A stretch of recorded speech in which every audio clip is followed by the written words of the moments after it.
Il fallait trouver la trame pour traiter un sujet très sérieux, dramatique, parce que ça part aussi d'une réalité qui est celle justement de ces communautés. Mais quand je dis communauté, ça ne veut pas dire uniquement la communauté marocaine, mais ça peut être turc, ça peut être belge aussi, parce que on voit des enfants qui traînent à des heures pas possibles dans des bars, et les parents qui se saoulent et les enfants sont là. Donc l'enfermement pour moi, ça ne veut pas dire uniquement un lieu bien défini ou une religion ou une communauté.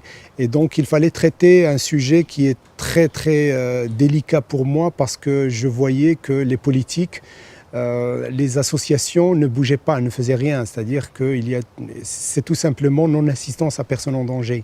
Quand on voit un enfant, une petite fille de 6 ans porter le voile, il y a juste une envie d'attraper le père et de demander des explications.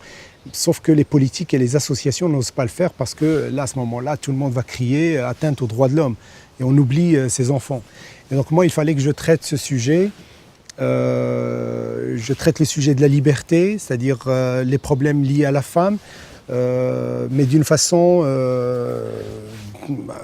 tourner en dérision un petit peu les choses, mais aussi avec un dialogue très cru.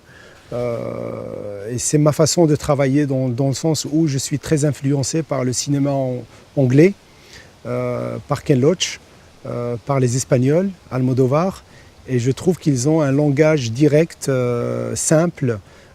On n'est pas dans la littérature excusez-moi le terme, à la belge ou à la française, où au lieu de dire merde, on va trouver d'autres mots pour attention, on va choquer le public.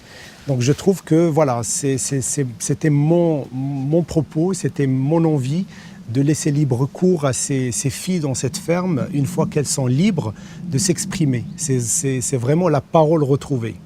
Donc je les ai laissées s'exprimer comme elles le sentaient, comme elles le voulaient.